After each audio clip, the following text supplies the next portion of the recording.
Donc aujourd'hui, je vais vous faire visiter une maison. C'est une maison de 100 mètres carrés. On est sur une maison de ville. On est très bien situé parce qu'en fait, on est à 2 pas de la place Vierme. Donc c'est une maison qui est dans une copropriété. C'est une maison sans jardin. C'est un produit qui est un peu plus particulier. Parce qu'en fait, historiquement, c'était une boulangerie. C'est-à-dire qu'en fait, vous avez une boulangerie sur l'avant, là-bas, avec ici, vous aviez la partie préparation, etc. de la boulangerie, réserve. Et en fait, là, tout ça, c'était la partie où on avait le fournil. Donc, on a 2 fois 50 mètres carrés, 2 plateaux qui sont complètement aménagés. Il y a une division qui est faite. Donc, ce qui est vendu, c'est ici, toute cette partie-là. Voilà. Et donc, je vais vous montrer un petit peu comment c'est distribué. Donc, on sera sur un élément de copropriété qui sera complètement à part, avec sa toiture propre, etc. Possibilité, peut-être, je crois, de faire une petite cour privative, de retoucher les ouvertures qui sont là. Je vous y emmène. Donc, aujourd'hui, pour l'instant, on rentre par là. Il faudra certainement prévoir de rentrer par ici ou alors par le fond. Il y a une autre petite porte là sur l'arrière, tout au bout.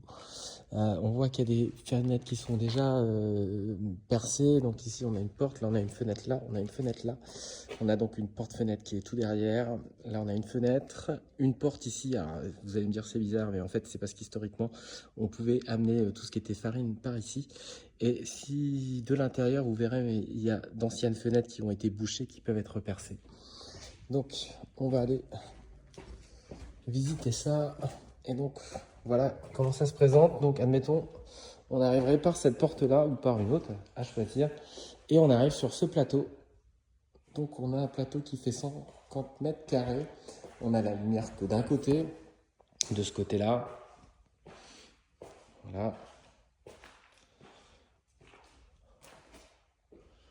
On a un plancher qui est massif avec des grosses poutres qui sont dans l'ensemble en bon état. Il faut imaginer que si on veut en faire une habitation, il faut faire tomber tous ces lambris PVC qui sont là, remettre tout à nu, refaire une isolation complète.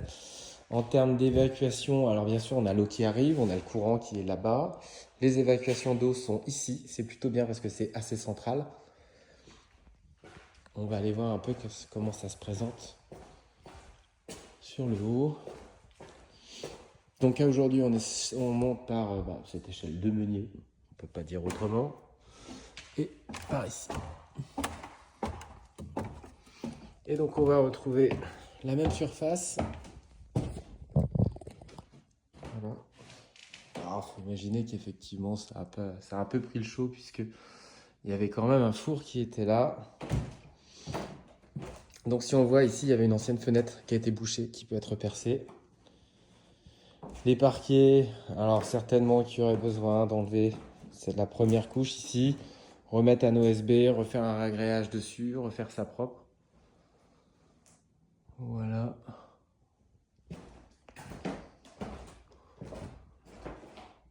On a du volume au-dessus. Alors je peux pas vous dire, mais le toit est fait une monopente.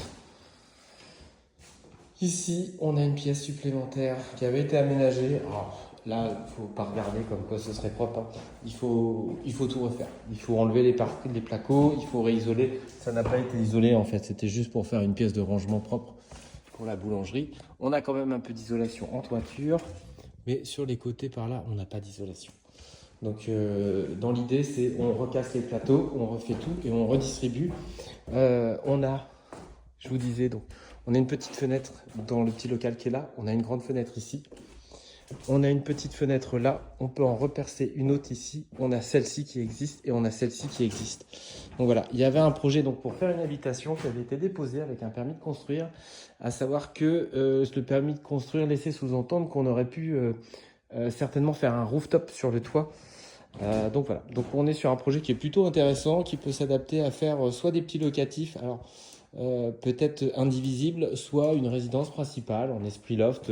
On peut imaginer peut-être faire les chambres en bas qui ont moins besoin de lumière, et puis en haut vous faites des pièces de vie qui seraient au final assez lumineuses, même si voilà, on n'a pas une visibilité qui est incroyable, mais ça reste quelque chose quand même de plutôt sympa et original pour un petit prix qui reste, puisqu'on est autour de 250 000 euros pour l'ensemble, pour 100 mètres carrés. On est rue de la Bastille à Nantes, donc c'est grand et c'est pas très cher pour l'emplacement. Voilà.